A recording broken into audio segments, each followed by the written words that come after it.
السلام عليكم ورحمة الله وبركاته. أنا هستعرض معاكم النهاردة طقم شاي وجاتو مغنيسيوم.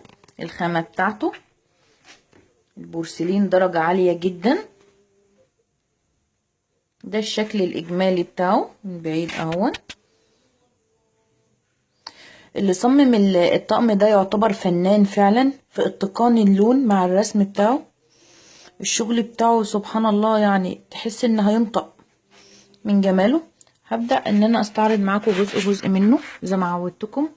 اولا هنا معانا الفنجان زي ما احنا شايفين كده، على ما اعتقد هو ظاهر في الصورة. هنا الحافة بتاعته باللون الذهبي، حافة الفنجان اهو. الرسم بتاعه باللون الروزي الهادي جدا مع الموف. شوفنا كده اهو، دي ايد الفنجان اهي داير ما يدور. شوف شكل الفنجان من الداخل، الايد بالوردة الروز المميزة جدا والهادية جدا جدا. ونشوف الختم برضو، نحاول كده الكاميرا تجيبه نوعا ما. انا اعتقد الكاميرا ما جابتوش، لا جابته اهو. صنع في الفلبين، تمام. هنا نشوف بقى الطبق الفنجان، ده شكل الطبق من بعيد اهو، من قريب الحافة الذهبي مع الورد الروز في الموف مع الكنار الروز. شغل مميز جدا، طبق خفيف جدا، بورسلين درجة عالية جدا من النقاء.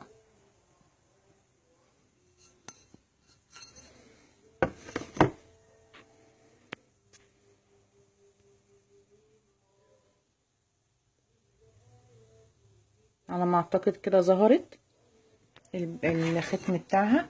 يبقى انا كده استعرضت الطبق ده اللي هو طبق الفنجان بمعنى اصح، منه 6 قطع داخل الطقم، تمام. وهنا الفنجان 6 قطع ايضا داخل الطقم. شكل الفنجان بالطبق اهو، قطعة فنية. الفنان بيفهم في الذوق الراقي فعلا. هنا معانا شكل اللبانية من تحت اهو، كنار بتاعها. الطقم ده بوكيه الورد قدامنا داير ما يدور من فوق لتحت. حاول ان انا اصور لكم كل تفاصيلها قدامنا اهو. دي شكل الايد، البوكيه الورد على الجهتين من اللبانية قدامنا اهي. وده عددها زي ما احنا عارفين في اي طقم شاي بيبقى قطعة واحدة. هنا السكرية معانا اهي، تمام. شكلها من فوق، شيل الغطا اهو. شكل الغطا اللي فيها داير ما يدور برضو معانا. وطبعا دي عددها بيعتبر قطعة واحدة، السكرية والغطا قطعة، يبقى دي قطعتين على بعضها. نشوف بقى اطباق الجاتوه معانا، عددها بتكون دول 6 طبق جاتوه من الرسمة اللي انا هصورها دي اهي.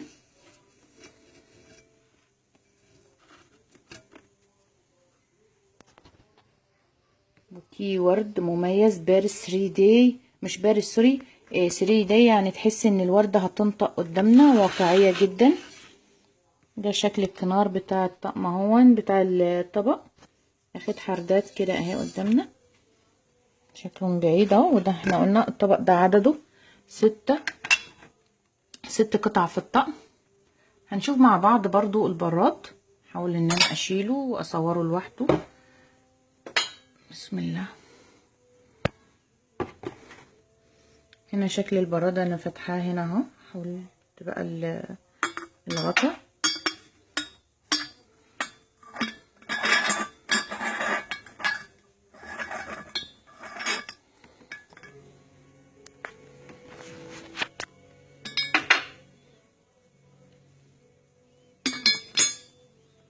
ده البراد قدامنا اهو من فوق، الغطا. شكل البراد اهو برضو قطع يعني جزء بحاول ان انا اصوره.